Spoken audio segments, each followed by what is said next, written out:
Hello दोस्तों, नमस्कार। मैं अखिलेश कुमार आपका स्वागत करता हूं मार्गदर्शन इंस्टीट्यूट की ऑनलाइन क्लासेस में। आप लोग कैसे हैं? हमारे ख्याल से आप लोग स्वस्थ होंगे और मस्त होंगे।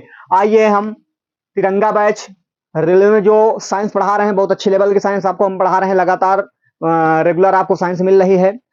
तो देखो, इसमें जो ध्वनि चैप्टर है या चाहे ध्वनि कहो, हम सीधा क्या पढ़ा रहे हैं? तरंग गति। उसमें सीधा तरंग पढ़ा रहे हैं, मतलब तरंग में यानी कि सब कुछ आ जाएगा। इसलिए इस टॉपिक की बात करने, इसमें सब कुछ है। आपको सब लोग ऊपर ऊपर बताते होंगे, ठीक है।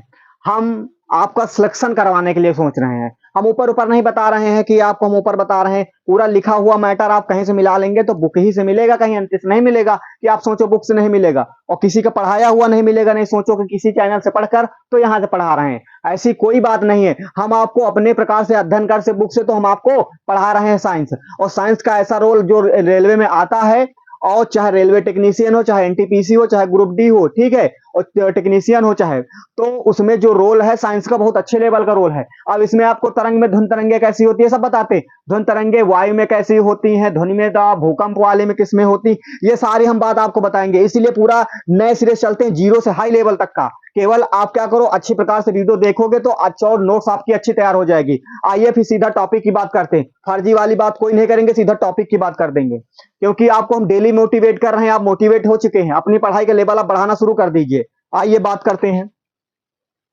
चैप्टर का नाम तरंग गति है, तिरंगा बैच है। तिरंगा बैच में आपको साइंस मिल रही बहुत अच्छी प्रकार से, ठीक है। तो उसके बाद में समूचे, देखो तरंग, समूचे द्रव्य के प्रवाह में बिना ही माध्यम के, समूचे द्रव्य के प्रवाह, समूचे द्रव्य के प्रवाह के बिना ही माध्यम के एक स्थान से दूसरे स्थान तक गति करते हैं। एक स्थान से दूसरे स्थान तक गति करते हैं, उसे तरंग कहते हैं। क्या कहते हैं? उसे तरंग कहते हैं, वेव, ठीक है, उसे तरंग कहते हैं, ठीक है। अब क्या नीचे लिखा हुआ है? तरंग के प्रकार। अब मेन पॉइंट ये आता है, अभी जब आपका पता नहीं होगा कि तरंग कितनी प्रकार की होती हैं, तो तरंग कितनी प्रकार की होती हैं? तरंग 3 प्रकार की होती हैं। कितनी प्रकार की होती हैं? 3 प्रकार की होती हैं। आपके सामने लिखी हुई तरंग कितनी प्रकार की होती हैं? 3 प्रकार की होती हैं। ये एमसीक्यू क्वेश्चन देखो बन गया, ठीक है। तरंग कितनी प्रकार की होती हैं? 3 प्रकार की होती हैं। नंबर 1 यांत्रिक तरंग, नंबर 2 विद्युत चुंबकीय तरंग, नंबर 3 द्रव्य तरंग। अब देखो, आप जब ध्वनि की बात करते हो, यही सी तरंग में तो ध्वनि आ जाएगी, ध्वनि तरंग, ठीक है। तो यानी कि 3 तरंग हो गई। पहली क्या हो गई? यांत्रिक तरंग। दूसरी क्या हो गई? विद्युत चुंबकीय तरंग। तीसरी क्या हो गई? द्रव्य तरंग। यानी कि 3 तरह की तरंगे होंगी आपकी। अब बात समझ में आ गई ना? तरंग कितनी प्रकार की होती है? तरंग 3 प्रकार की होती है। कितनी प्रकार की होती है? 3 प्रकार की होती है, ठीक है। अब आगे आगे, ठीक है, आगे आ जाइए। किसी द्रव्यात्मक, क्या लिखा हुआ? किसी द्रव्यात्मक माध्यम में उत्पन्न हुआ वह विक्षोभ, किसी द्रव्यात्मक माध्यम में उत्पन्न हुआ वह विक्षोभ जो बिना अपना रूप बदले माध्यम में, क्या है? जो बिना अपना रूप बदले माध्यम में एक निश्चित चाल से बढ़ता है। क्या करता है? एक निश्चित चाल से बढ़ता है, उसे यांत्रिक तरंग कहते हैं। क्या कहते हैं? उसे यांत्रिक तरंग कहते हैं। अब आ जाइए, यांत्रिक तरंग समझ गए ना? जो किसी द्रव्यात्मक माध्यम में उत्पन्न हुआ वह विक्षोभ जो बिना अपना रूप बदले माध्यम में एक निश्चित चाल से बढ़ता है, उसे यांत्रिक तरंग कहते हैं। ये बात क्लियर हो गई ना? आगे आ जाइए। अब ये क्या है? जल तरंग, ध्वनि तरंग, भूकंपी तरंग। देखो, जल तरंग, ध्वनि तरंग, भूकंपी तरंग, ये सब क्या है? ध्वनि तरंग है। क्या है? ध्वनि तरंग है। अब देखो आपके क्वेश्चन कैसे बनेंगे। अब आ गया ध्वनि तरंग क्या है, जब आपको पता नहीं ध्वनि तरंग है क्या। ध्वनि तरंग क्या है? यांत्रिकी तरंग है। किसमें आता? किसके खाता में आएगा? यांत्रिक तरंग के खाते में आ गया ध्वनि तरंग। अब पूछा गया जल तरंग क्या है, कौन सा है, तो जल तरंग यांत्रिक खाता में आ गया। उसके बाद ध्वनि तरंग और भूकंपी तरंग किसके खाता में आएंगी? यांत्रिक तरंगे आ गई। किसमें आएंगी? यांत्रिक तरंग में आ गई। ये है साइंस। इसी तरह साइंस को पढ़ाया जाता है। आप पढ़े होंगे सब ऊपर ऊपर पढ़ेंगे, आपको हम एकदम बेसिक लेवल से नीचे से ऊपर लेके और हाई फाई लेवल, देखो ये बहुत एडवांस लेवल आपको हम पढ़ा रहे हैं। ये लेवल आप देख लेना, कहीं नहीं पढ़े होंगे, ये बहुत एडवांस लेवल है, ठीक है। आगे देखिए, फिर वैसी तरंगे जिसका संचरण में किसी माध्यम की, संचरण में किसी माध्यम की आवश्यकता नहीं होती है। देखो ये क्या है? वैसी तरंगे जिसका संचरण में किसी माध्यम की आवश्यकता नहीं होती है, अर्थात तरंगे निर्वात में संचरित होती हैं। क्या करती हैं? अर्थात तरंगे निर्वात में संचरित हो सकती हैं, उन्हें विद्युत चुंबकीय तरंग कहते हैं। क्या कहते हैं? उन्हें विद्युत चुंबकीय तरंग कहते हैं। वैसी तरंगे जिसका संचरण में किसी माध्यम की आवश्यकता नहीं होती है, अर्थात तरंगे निर्वात में संचरित हो सकती हैं, उन्हें विद्युत चुंबकीय तरंग कहते हैं। ये बात क्लियर हो गई? ठीक है। अब इनके खातम कौन कौन से तरंगे आती, बहुत इंपॉर्टेंट बात है। गामा किरणें, पराबैंगनी किरणें, एक्स किरणें, दृश्य प्रकाश किरणें, अवरक्त किरणें, रेडियो एवं टेलीविजन तरंगे आदि विद्युत चुंबकीय तरंगे के एग्जाम्पल यानी कि उदाहरण है। अब समझ में आ गया? देखो इसमें क्या है, गामा किरणें, पराबैंगनी किरणें, एक्स किरणें, दृश्य प्रकाश, अवरक्त किरणें, रेडियो एवं टेलीविजन तरंगे आदि विद्युत चुंबकीय तरंग का उदाहरण है। अब बात समझ में आ गई ना आपको? किसी प्रकार की दिक्कत तो नहीं है? अगले आ जाइए। द्रव्य तरंगे गतिशील, द्रव्य तरंगे गतिशील इलेक्ट्रॉन, प्रोटॉन, न्यूट्रॉन तथा अन्य मूल कणों यहां तक कि परमाणुओं तथा अणुओं से संबद्ध होती हैं, उन्हें द्रव्य तरंगे कहते हैं। क्या कहते हैं? उन्हें द्रव्य तरंगे कहते हैं। देखो ये आपको हवा हवाई नहीं लग रहा है, नहीं आप सोचो कि हवा हवाई में पढ़ा दे रहे हैं, ये खाली सब कोई ना काम देगा। इसमें अभी हमने आपसे पूछा कि ध्वनि तरंगे क्या है, तो आप बता नहीं सकते ध्वनि तरंगे क्या है, कि ध्वनि तरंगे विद्युत चुंबकीय तरंगे, यांत्रिकी तरंगे, द्रव्य तरंगे। बहुत इंपॉर्टेंट टॉपिक की बात हो रही है, आप केवल सही से अध्ययन करने। ये पार्ट 1 होगा। क्या होगा? ये पार्ट 1 होगा। क्या होगा? पार्ट 1 तिरंगा बैच में आपको मिलेगा सब। ठीक है, पार्ट 1। तो यहां तक का हमने बता दिया है। अब आप क्या करें, इसको चाहे तो आप स्क्रीनशॉट कर सकते हैं। आइए आगे पॉइंट है, आगे बहुत इंपॉर्टेंट पॉइंट है। तो आपको सारे इंपॉर्टेंट पॉइंट मिलेंगे। कितना? सारे जितने भी पॉइंट आपको मिले, स्टार पॉइंट लगे हुए हैं, सारे इंपॉर्टेंट पॉइंट हैं। केवल आपको सही से अध्ययन करना है। आप नोट्स बना लोगे तो आपकी एक ब्रांड नोट बन जाएगी। क्या बन जाएगी? एक ब्रांड नोट्स बन जाएगी। आइए क्या है, यांत्रिक तरंगे 2 प्रकार की होती हैं, अनुप्रस्थ तरंग, अनुदैर्ध्य तरंग। यही तो आ गई, यही तो भूमिका निभाती हैं हर एग्जाम में। कौन सी निभाती हैं? तो यही तो भूमिका निभाती हैं, अनुप्रस्थ तरंगे, अनुदैर्ध्य तरंगे। अब हम इनके बारे में जान लिया जाए कि अनुप्रस्थ तरंगे क्या होती हैं, अनुदैर्ध्य तरंगे क्या होती हैं। आइए इनके बारे में बात की जाती है। क्या है? जब किसी माध्यम में तरंग के संचरित होने के कारण माध्यम के कण तरंग के चलने की दिशा के लंबवत कंपन करते हैं। क्या करते हैं? कण के कण तरंग के चलने की दिशा के लंबवत कंपन करते हैं, तो उसे अनुप्रस्थ तरंग कहते हैं। अब बात समझ में आई ना? अब समझ में आ रहा है कि ये अनुप्रस्थ तरंग क्या है? जब किसी माध्यम में तरंग के संचरित होने के कारण माध्यम के कण तरंग के चलने की दिशा के लंबवत कंपन करते हैं, तो उसे अनुप्रस्थ तरंगे कहते हैं। क्या कहते हैं? उसे अनुप्रस्थ तरंगे कहते हैं। अगला देखो टॉपिक क्या है, अनुप्रस्थ तरंगे केवल उन्हीं पदार्थों में उत्पन्न की जा सकती है जिनमें दृढ़ता होती है। क्या होती है? जिनमें दृढ़ता होती है। अनुप्रस्थ तरंगे केवल उन्हीं पदार्थों में उत्पन्न की जा सकती है जिनमें दृढ़ता होती है। क्या होती है? जिनमें दृढ़ता होती है। आइए समझते जाए आगे क्या है। अनुप्रस्थ तरंगों की उत्पत्ति एवं संचरण केवल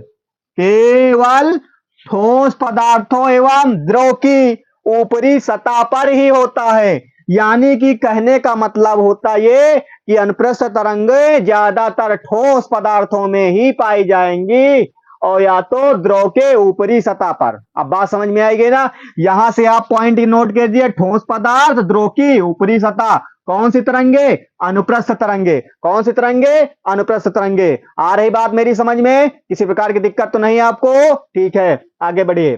देखिए आगे, गैस में अनुप्रस्थ तरंगे उत्पन्न नहीं की जा सकती हैं। ये पॉइंट बहुत इंपॉर्टेंट है। गैस में, अब यहां पे क्या आ जाएगा, गैस में कौन सी तरंगे उत्पन्न की जा सकती हैं? अनुदैर्ध्य हो सकती है। दो ही तरंगे हैं तो अनुप्रस्थ का रोल वहां पर नहीं है। क्या है? अनुप्रस्थ का रोल वहां पर, अनुप्रस्थ का रोल वहां पर नहीं है, अनुदैर्ध्य का रोल वहां पर है। अगला, सभी विद्युत चुंबकीय तरंगे अनुप्रस्थ तरंगे होती हैं। क्या होती हैं? सभी विद्युत चुंबकीय तरंगे अनुप्रस्थ तरंगे होती हैं। क्या होती हैं? सभी विद्युत चुंबकीय तरंगे अनुप्रस्थ तरंगे होती हैं। ठीक है। अगला, जब किसी माध्यम में यांत्रिक तरंगे की संचरित जब किसी माध्यम में यांत्रिक तरंग के संचरित की दिशा के अनुदिश कंपन करते हैं तो उसे अनुदैर्ध्य कहते हैं। उसे अनुदैर्ध्य तरंग कहते हैं। क्या? जब किसी माध्यम में यांत्रिक तरंग के संचरित की दिशा के अनुदिश कंपन करते हैं तो उसे अनुदैर्ध्य तरंग कहते हैं। क्या कहते हैं? तो उसे अनुदैर्ध्य तरंग कहते हैं। अगला, अनुदैर्ध्य तरंग का संचरण ठोस, अनुदैर्ध्य तरंग का संचरण कहां कहां होता है? ठोस, द्रव, गैस, यानी कि तीनों माध्यमों में हो सकता है। अनुदैर्ध्य तरंग का संचरण क्या है? तीनों माध्यमों में हो सकता है। किसमें किसमें? ठोस, द्रव, गैस, तीनों में हो सकता है। ये बात क्लियर हो गई। वायु में उत्पन्न ध्वनि तरंगे अनुदैर्ध्य तरंगे होती हैं। वायु में जो ध्वनि तरंगे होती हैं, वायु में जो ध्वनि तरंगे होती हैं वो कौन सी तरंगे होंगी? अनुदैर्ध्य तरंगे होंगी। कौन सी तरंगे होंगी? अनुदैर्ध्य तरंगे होंगी। अगला, समुद्र में उत्पन्न तरंगे अनुप्रस्थ तरंगे और अनुदैर्ध्य तरंगों का एक संयोजन होता है। क्या होता है? समुद्र में उत्पन्न तरंगे अनुप्रस्थ तरंगों और अनुदैर्ध्य तरंगों का एक संयोजन होता है। सारे इंपॉर्टेंट पॉइंट आपके सामने लिखे हुए, सारे इंपॉर्टेंट पॉइंट की चर्चा बहुत अच्छी प्रकार से कर रहे हैं। आपको ये वीडियो में समझाने की बहुत प्रयास कर रहे हैं कि आप वीडियो पूरी तरीके से समझ जाइए, क्योंकि ये जो पॉइंट आपके लिखे हुए सारे स्टार बना के सारे पॉइंट आपके सामने लिखे हुए, कोई पॉइंट नाजुक नहीं है। नाजुक का मतलब कोई कुछ जीरो लेवल का सवाल ही नहीं, सब हाई लेवल के सवाल है। लेकिन आपको समझा रहे हैं हम जीरो लेवल से। कौन से लेवल से? जीरो लेवल समझा रहे हैं। ये सारे एग्जाम में छपने वाले क्वेश्चन है। ये अनुदैर्ध्य और अनुदैर्ध्य और अनुप्रस्थ तरंगे सुने आप, बहुत इंपॉर्टेंट क्वेश्चन है ये, इसके बहुत इंपॉर्टेंट क्वेश्चन बनते हैं। तो आपके सामने लिखे हुए हैं, आप समझ रहे होंगे। तो हम एक साइड हो रहे हैं, आप चाहे तो इनको स्क्रीनशॉट कर सकते हैं। और सारे इंपॉर्टेंट पॉइंट आपको हमने बता दिए हैं और बताएंगे। अब इसका एक पार्ट और मिलेगा, उसमें पूरा पार्ट में आपको हम बहुत अच्छी प्रकार से बताएंगे। आपका काम यह है कि हमने जितने वीडियो पहले बनाए हैं, तिरंगा बैच है। कौन सी बैच है? तिरंगा बैच है। आप तिरंगा बैच में जाकर अगर सर्च करेंगे तिरंगा बैच, मार्गदर्शन बाय तिरंगा सर या अखिलेश सर बाय तिरंगा, जो भी सर्च करेंगे तो वहां पे आएगी। उसमें साइंस पूरा रोल है, साइंस का जो एएलपी हुए, टेक्नीशियन हुए, एनटीपीसी हुए, ग्रुप डी हुए, सारा कुछ हमने पढ़ाया है। उसमें सारे चैप्टर एक तरफ से चल रहे हैं, एनसीईआरटी बेस्ड है और ऐसे है, दोनों तरफ हमने पढ़ाए। क्योंकि एग्जाम में अब ज्यादातर एनसीईआरटी बेस्ड पूछे जाते हैं। ये एकदम बेसिक से है, नीचे से है, हाई लेवल तक का है। ये हाई लेवल के क्वेश्चन आपको बताए जा रहे हैं। केवल आपको ध्यान से वीडियो को देखना है और अपने कॉपी में नोट्स बनाकर अच्छी प्रकार से स्टार बना बना के नोट्स में लिखना है। इस प्रकार की जो साइंस हम पढ़ा रहे हैं, आप कहीं भी मैच करके देख लो, अगर कोई पढ़ाए होगा तो बहुत अच्छी बात है, क्योंकि सब कोई टीचर पढ़ा रहा है। और बुक में मिला के देख लो, कोई गलत नहीं पढ़ा रहे हैं, सारा कुछ अच्छा है। और एग्जाम में ना फंसे देखना, वहां सारे क्वेश्चन एग्जाम में फंसेंगे। सारे के मतलब ये होता है कि कई शिफ्ट में क्वेश्चन, कई शिफ्ट में पेपर होगा, कोई शिफ्ट में तो कोई पेपर रहते हैं। हम साइंस को हम ऐसे पढ़ा रहे हैं कि कोई क्वेश्चन वहां छूटे ना, कोई क्वेश्चन आपको ना छूटे। क्योंकि आप इतने दिन से मेहनत कर रहे हो ना, अगर छूट गया क्वेश्चन, अगर नौकरी ना मिली जैसे बाई चांस हो, तो भी दिक्कत हो जाएगी ना। तो पछताने वाले से कोई फायदा नहीं है। क्योंकि आपका काम यह है कि आप पढ़ना स्टार्ट कर दो। क्या कर दो? कि पढ़ना स्टार्ट कर दो। आप पढ़ना स्टार्ट नहीं कर रहे हो, आपकी कब इंतजार क्या कर रहे हो कि एग्जाम डेट आ जाए तो हम पढ़ना शुरू कर दें। पता नहीं एग्जाम डेट कब आएगी, ऐसी बात नहीं, एग्जाम डेट आएगी, लेकिन आप पढ़ना तो स्टार्ट करो पहले। आप पढ़ना स्टार्ट नहीं कर रहे हो। कम वीडियो में, कम मिनट में हम कई सारे क्वेश्चन आपको बता देते हैं। तो यानी कि आप क्या करो, पहले पढ़ना स्टार्ट करो। आप पढ़ नहीं रहे हो, और अगर मम्मी पापा लोग पूछ रहे हैं जय तो क्या कह रहे हो, हम पढ़ नहीं रहे, पढ़ चुके हैं। तो यानी कि आप पहले पढ़ो, डिमोटिवेट ना हुआ, मोटिवेट होकर पढ़ो। आपका सिलेक्शन हर हाल में होगा, क्योंकि आप तैयारी कर रहे हो। हर प्रति बच्चे की अपेक्षा रेगुलर लगे हुए हो, आप रेगुलर तैयारी कर रहे हो, रेगुलर पढ़ रहे हो। पढ़ रहे हो आप ना रेगुलर, अब इसीलिए आपका सिलेक्शन पक्का होगा।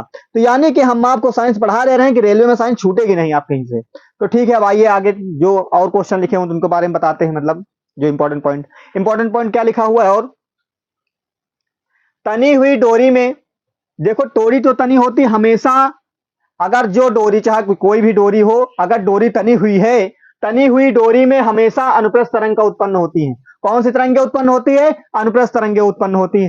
कौन सी, किसमें? जो तनी हुई डोरी होती है, खींच के जो बांधी होती है। जो देखा होगा सर्कस वाले में, कोई बच्चा यहां से चढ़ के जाता है इस रस्सी से उस रस्सी को, तो चढ़ के जाता, खेल दिखाता है ना, पैसा कमाने के लिए खेल दिखाना पड़ता है।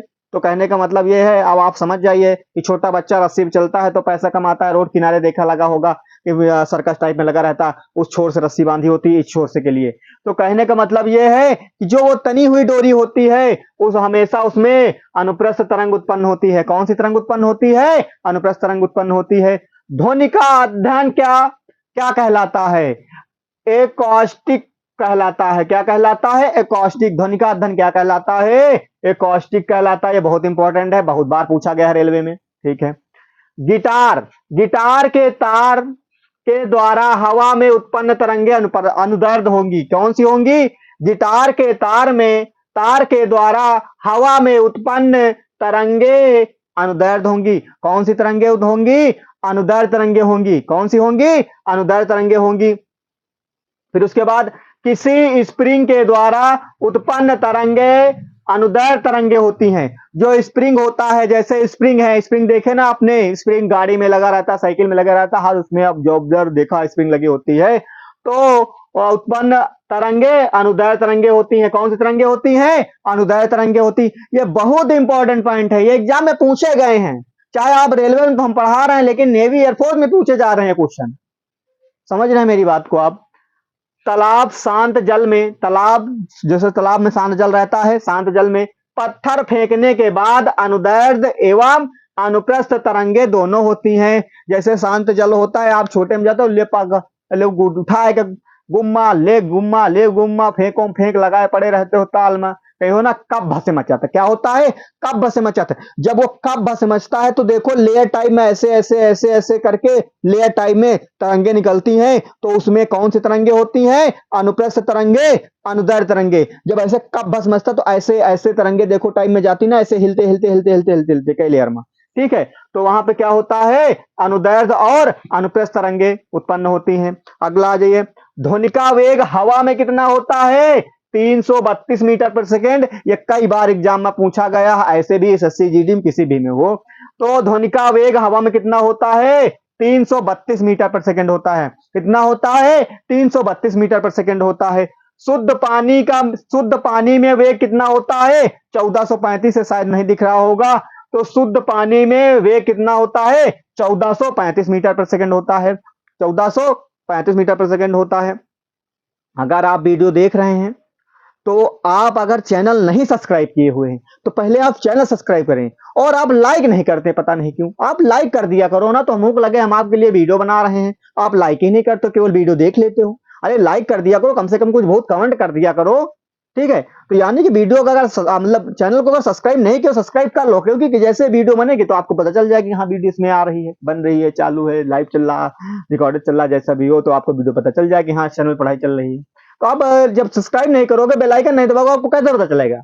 तो कहने का मतलब यह है कि सब्सक्राइब आप कर दो चैनल को। ठीक है, इसके बाद में शुद्ध पानी का वेग कितना होगा? 1435 मीटर पर सेकंड हो गया।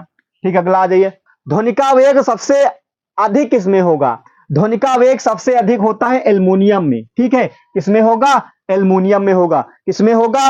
एल्युमिनियम में होगा। तो ये सारे इंपॉर्टेंट फैक्ट हमने बता दिए हैं। अभी तो दिख ही रहा, इधर लिखे ही नहीं है तो दिख रहा सामने। ठीक है, स्क्रीनशॉट कर चुके होंगे, करना तो यानी कि ये सारे इंपॉर्टेंट फैक्ट हमने बता दिए हैं। अब ये पार्ट 1 है। पार्ट 2 में देखो छोटी छोटी वीडियो हैं, ज्यादा लंबी वीडियो नहीं है। आप अगर देखोगे तो एक छोटी वीडियो में ना, अगर आप कहीं और देखोगे 1.5 घंटा 2 घंटा पढ़ाएंगे, या आप अगर कहीं से बुक में देखोगे 1.5-2 घंटा का मैटर लिखा हुआ है, हम आपको 20 से 30 मिनट या 15-20 मिनट के अंदर में, या 25 मिनट के अंदर, आधा घंटा की वीडियो में हम आपको पूरा मैटर देते चले जा रहे हैं, बहुत आसान भाषा में। एकदम यानी कि सरल भाषा में आपको बताते चले जा रहे हैं। केवल आप पढ़ने का प्रयास कर दिए, आप सिलेक्शन कैसे नहीं होगा। अब गारंटी हम नहीं ले रहे हैं, देखो गारंटी इसलिए नहीं रहे हैं, कहने का मतलब ये है कि हम आप मेहनत कर रहे हैं, हम आपके लिए, और आप मेहनत नहीं कर रहे हैं। आप तो हमें भरोसे बैठे हैं कि यार सर जी पढ़ा रहे हैं, अगर सर जी पढ़ा देंगे, बस हम एक वीडियो देख ली ना उनके, तो बस हम आप सिलेक्शन हो जाए। ऐसी कोई बात नहीं है। अगर हम मेहनत कर रहे हैं, अगर हम मेहनत 1 घंटा की है तो आप 2 घंटा कर, अगर हम मेहनत आपके पीछे 4 घंटा कर रहे हैं तो आप 8 घंटा कीजिए, मतलब डबल कीजिए, तब आप लगेगा हाँ आप पढ़ाई कर रहे हैं। तो कहने का मतलब ये है कि आप पढ़ाई करते रहें और निराश मत होइए, आपका सिलेक्शन होगा, कैसे नहीं होगा, होगा। ठीक है, तो हम क्या करें, आज की क्लास यहीं तक की रखते हैं, अब बाकी अगली क्लास अगले दिन। तो ठीक है, तो आज की क्लास यहीं तक की रखते हैं। अगर हमने फिर से बता रहे हैं, अगर आप वीडियो को मतलब कि देख रहे हैं तो अगर चैनल को सब्सक्राइब नहीं किया, सब्सक्राइब कर दो, वीडियो को लाइक कर दो। तो हम आज की क्लास से धन्यवाद।